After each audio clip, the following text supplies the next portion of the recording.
आम जीवन में हम पाप और पुण्य की बहुत बातें करते हैं।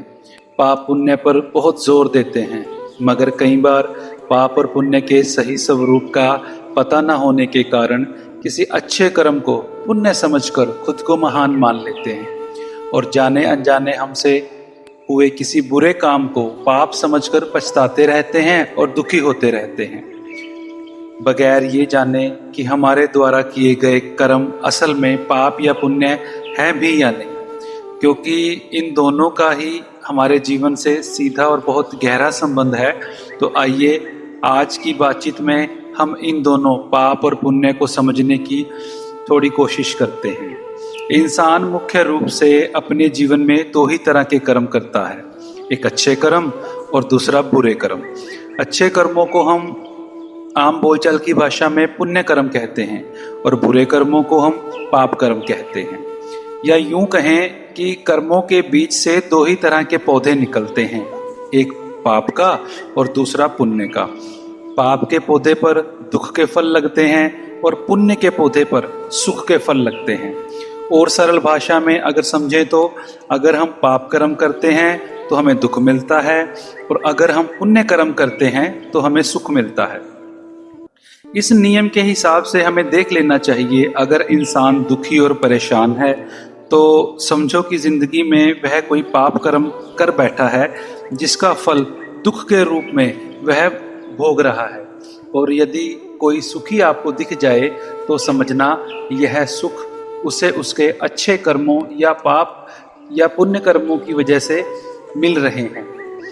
एक दुख एक अलार्म की तरह है जो हमें यह याद दिलाता है कि हमसे जाने अनजाने कोई बुरा काम या पाप कर्म हो गया है, जिसके कारण यह अलार्म हमारी ज़िंदगी में बज उठा है। जब यह अलार्म बजे तो तुरंत रुकें, संभलें और ज़िंदगी में पीछे मुड़कर देखें कि कहाँ कौन सा पाप कर्म हमसे हो गया है और परमपिता परमेश्वर से उस कर्म की माफ़ी मांगे और यह कोशिश करें कि वह कर्म हमसे दोबारा ना हो। आइए अब पाप क्या है और पुण्य क्या है, एक बार इसे भी समझ लेते हैं।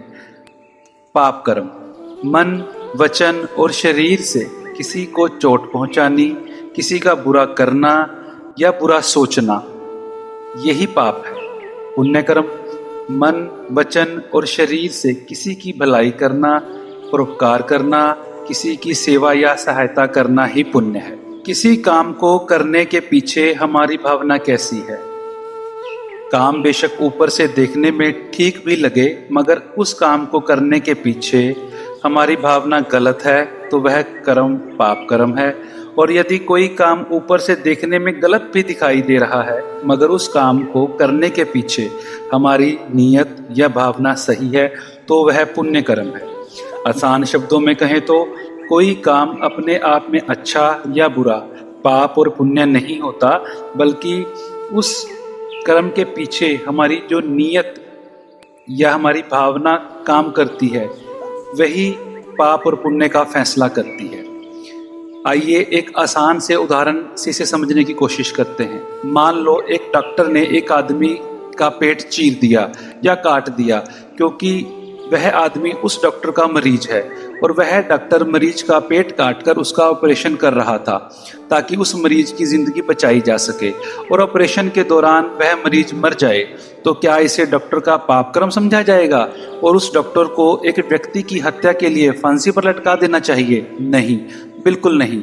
डॉक्टर की नीयत तो उस मरीज को बचाने की थी, ये बात और है कि मरीज बच ना सका, इसलिए यह कर्म डॉक्टर का पाप कर्म नहीं बनेगा। दूसरी तरफ एक लुटेरे और बदमाश व्यक्ति ने किसी व्यक्ति को लूटने या मारने की नीयत से उसके पेट में चाकू घोंप दिया, मगर अच्छी किस्मत से वह व्यक्ति बच जाए तो भी उस बदमाश पर इरादतन हत्या का केस तो चलेगा ही और उसे सजा भी मिलेगी, यह उसका पाप कर्म माना जाएगा।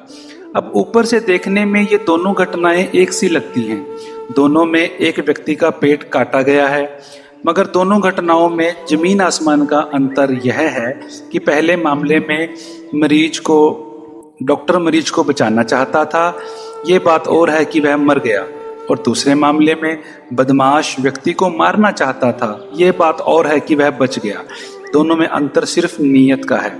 इसलिए किसी भी काम को करने के पीछे हमारी भावना, हमारी नीयत ही फैसला करती है कोई भी काम असल में सही मायने में पाप है या पुण्य है। आज के लिए इतना ही। रब रखा।